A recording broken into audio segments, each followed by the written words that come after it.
Have you ever watched someone encounter something that completely rewrites their understanding of what's possible? That's exactly what happened when Gloria and Harold sat down in front of a laptop and typed those two magical words, Magica AI. Gloria's very first AI prompt, and I quote, "Make me a picture of my cat as a queen." Harold thought she was joking. The AI absolutely did not think she was joking. 10 seconds later, Gloria's cat was wearing a golden crown, seated on a velvet throne, looking absolutely magnificent. Gloria's reaction? The full Home Alone face. Harold's jaw hit the floor. Then came the moment that changed everything.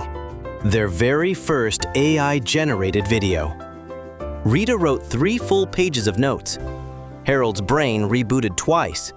And Gloria clapped so hard, she nearly launched the tablet off the table. They asked Magica AI to write them a limerick about learning computers.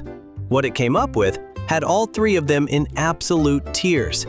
We simply cannot repeat it here, but trust us, it was a masterpiece. Before long, retired Teacher Rita took complete charge.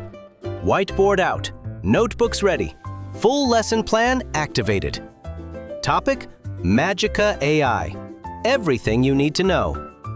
Harold typed with 1 finger the entire time. He typed very confidently. By the end of the day, Gloria had turned herself into a superhero. Harold had made his dog into a Renaissance painting, and Rita had produced an entire educational video. They didn't just learn Magica AI, they conquered it. Now, it's your turn.